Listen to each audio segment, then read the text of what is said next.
নাহমাদুল্লাহ তাবারাকা ওয়া তাআলা থুম্মা আসসালাতু ওয়াসসালামু আলা রাসূলিনাল মুকাররম।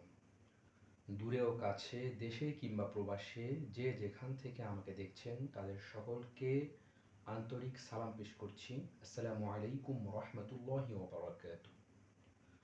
আপনারা সকলেই অবগত আছেন যে আল্লাহ তাআলা অশেষ রহমতে আমরা স্বাধীনতা অর্জন করতে পেরেছি এবং এই স্বাধীনতা অর্জনের পূর্ব মুহূর্তেই আপনারা সকলে এটাও জানতেন যে মক্কা বিজয় হয়েছিল সোমবার দিন। মক্কা বিজয়ের সাথে যেহেতু ঘটনাটা রিলেটেড হয়ে গিয়েছে, সেক্ষেত্রে একটা কথা বলবো, মক্কা বিজয়ের পরে নবীজি সাল্লাল্লাহু আলাইহি ওয়াসাল্লাম যেমন বিনয়ী ছিলেন, আমরা সেই বিনয়ী ভাব নিজেদের মধ্যে কতটা আনতে পেরেছি, আমরা কতটুকু পারলাম নবীজি সাল্লাল্লাহু আলাইহি ওয়াসাল্লামের মতো বিনয়ী হতে, নাকি বেশি অতিরঞ্জিত উল্লাস করে আমরা সব কিছু ধ্বংস করতে চলেছি।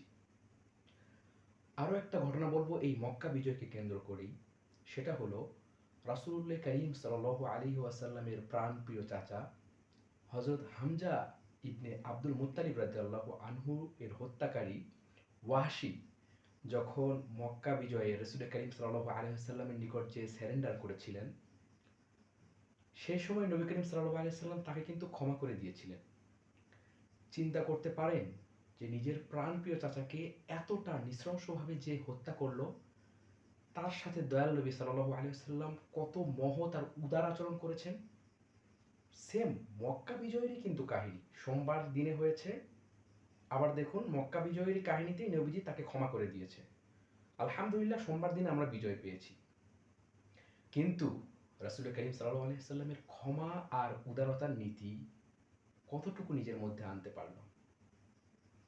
প্রতিশোধের আগুনে সব তো শেষ করে দিচ্ছি আমরা, এবং প্রতিশোধ নিতে যেয়ে আমরা আমাদের নিজেদের পায়ে নিজে কুড়াল মারছি, দেশের সম্পদ নষ্ট করছি, সাধারণ মানুষের সম্পদ নষ্ট করছি। যে সম্পদগুলো নষ্ট করছি এগুলো আপনার আমার টাকায় কেনা সম্পদ, রাষ্ট্রীয় সম্পদ।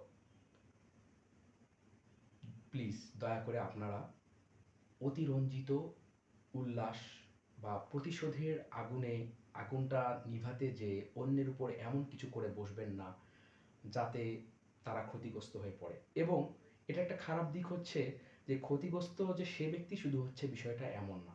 ক্ষতিগ্রস্ত হচ্ছে তার আশেপাশের লোকজনও। এমনকি হতে পারে ক্ষতিগ্রস্ত আপনি আমিও সেক্ষেত্রে হতে পারি। যেমন আমার ভাইয়ের মুখে আজকে শুনলাম একটি কথা, সেটি হলো যে একটা নেতার বাড়িতে আগুন দিতে গিয়েছে, নেতার বাড়ি না সরি হোটেলে সম্ভবত। তো দুটো গ্রুপ গিয়েছে সহিংসতার জন্য, একটা গ্রুপ গিয়েছে উপরে আর একটা গ্রুপ ছিল নিচে। তো দুই গ্রুপের কমিউনিকেশন গ্যাপের কারণে এক গ্রুপ সহিংসতা করে ফেলেছে এবং ওই সহিংসতায় ওদের গ্রুপের আর একজন মারা গিয়েছে। চিন্তা করুন কি অবস্থা। আপনি আপনার আশেপাশের লোকদের খোঁজ নিয়ে দেখতে পাবেন যে প্রতিশোধে এই যে আগুনটা নেভাতে যেয়ে কতটা সাধারণ মানুষ ক্ষতিগ্রস্ত হচ্ছে। টাইম লাইনের কথা তো বাদই দিলাম, টাইম লাইনে তো অনেক কিছুই আসে, কিন্তু আপনি আপনার নিজ ঘর থেকে বের হয়ে যদি আপনার আশেপাশে যদি তাকান, তাহলে দেখতে পাবেন যে কত নিরীহ মানুষ, নিরপরাধ মানুষ অযথা ক্ষতির শিকার হচ্ছে। এবং ভুলে যাবেন না, উপরে কিন্তু একজন আছে।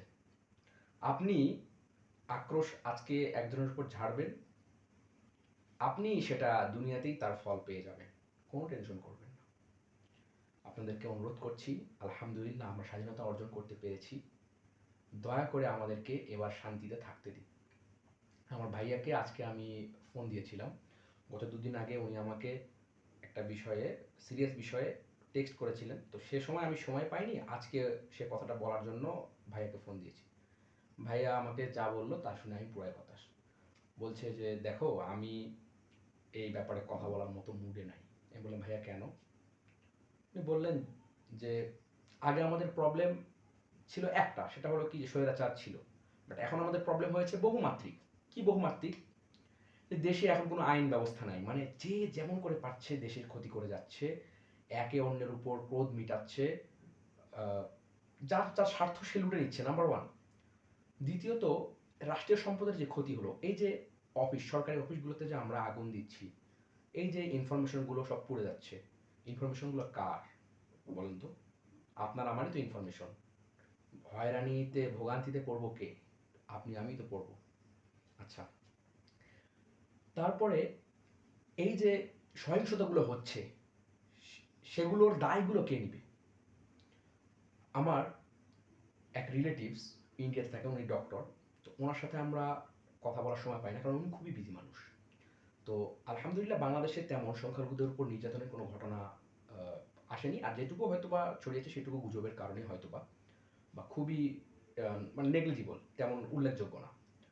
তো যাই হোক, সব জায়গায় এটার একটা প্রভাব ছড়িয়েছে। তো উনি সময় পান না, আমার সেই রিলেটিভস, উনি পর্যন্ত আজকে আমার ভাইয়াকে কল দিয়ে বলছেন যে কি ব্যাপার, তোমরা কি করছো, তোমাদের কারণে তো আমাদেরকে কথা শুনতে হচ্ছে। তো চিন্তা করেন, যদি এরকম কোনো ঘটনা ঘটে, আল্লাহ না করুন, যে সংখ্যালঘুদের উপর আক্রমণের কারণে ইন্ডিয়ায় আমাদের মুসলিম ভাইদের উপর যদি আক্রমণ করা হয়, সেই দায়টা কে নেবে? তাই সব কিছু হিকমতের সাথে কাজ করতে হবে, এবং বলবো যে যে যাই করুক না কেন, ক্ষমা করে দিন না। রাসূল কারীম সাল্লাল্লাহু আলাইহি ওয়াসাল্লামের অনেক কাছের লোকজনকে হত্যা করার পরও তিনি ক্ষমা করে দিয়েছিলেন। তো আমরা তো সেই রাসূলেরই উম্মত। আমরা কি পারি না তার এই মহান আদর্শ গ্রহণ করে পৃথিবীতে সুন্দর একটা শান্তির পরিবেশ সৃষ্টি করতে? এই পরিবেশ সৃষ্টি করার জন্য আপনাকে আমাকে সবাইকে এগিয়ে আসতে হবে। যে যেখান থেকে পারি নিজ থেকে আমরা সচেতনতার প্রচার প্রসার ঘটাবো।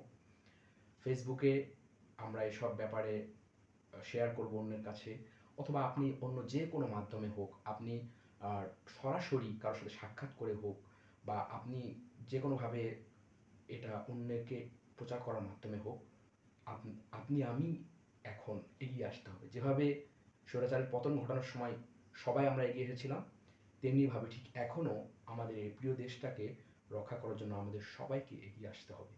আল্লাহ তাআলা আমরা যে স্বাধীনতা অর্জন করছি, সেই স্বাধীনতাটাকে ভালোমতো উপভোগ করার তৌফিক দান করুন, আল্লাহুম্মা আমিন।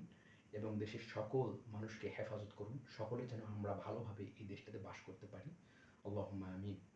আসসালামু আলাইকুম ওয়া রাহমাতুল্লাহি ওয়া বারাকাতুহু।